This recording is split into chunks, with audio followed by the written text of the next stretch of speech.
तरच त्यांनी बोललं पाहिजे।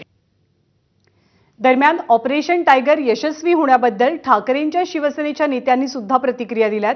त्यांचं काय म्हणणं आहे आपण पाहूया। खाजगीमध्ये याच्यातले जे लोक बोलले, पैसा निधी अशाच पद्धतीने बोलले।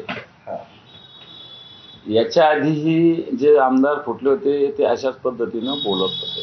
शिंदे गटाकडे पैसा या विषयाशिवाय कोणताही विचार नाहीये, संघटना नाहीये, श्युरिटी नाहीये, पण एकटा पैसा त्यांच्याकडे आहे हे कबूल केलं पाहिजे। आता सरकार बाकीकडे 10-10, 15-15 लाख लोकांवर ईडीच्या धाड टाकतं, पण इथं कोट्यवधी रुपयाच्या ऑफर्स दिल्या जातात, कोट्यवधी रुपये देऊ केले जातात। अशाकडे ईडी बघत नाही, इन्कम टॅक्स बघत नाही, सीबीआय बघत पण नाही। की शेवटी जे घडत आहे, जे घडणार आहे ते घडणारच आहे। त्याची फार मोठी चिंता पक्षप्रमुखांनी करू नये, एवढंच फक्त आजच्या खेपेला मी सांगेन।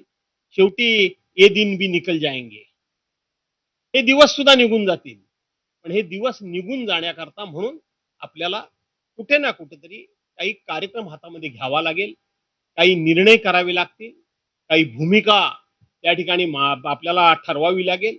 आणि म्हणून मी आजच्या दिवशी पक्षप्रमुखांना एवढंच सांगेन, उद्धव साहेबांना, की डरो मत, बिल्कुल डरो मत, जो होने वाला है वो होने ही वाला है।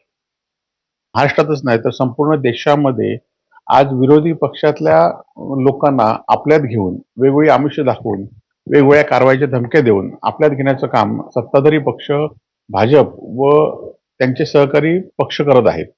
आणि आपण बघितलं असाल की या सगळ्यामध्ये जे कोण लोकांचं लक्ष आहे ते त्याच्याकडनं दुसरीकडे वळवण्याचं काम चालू आहे। आणि उद्धव ठाकरेंनी या पक्षफुटीच्या आधी एक बैठक आयोजित केलेली राज्यातल्या सर्व खासदारांची, आणि या बैठकीत खासदारांनी आपल्या मुलाबाळांच्या आणि साईबाबांच्या शपथा घेतल्या होत्या।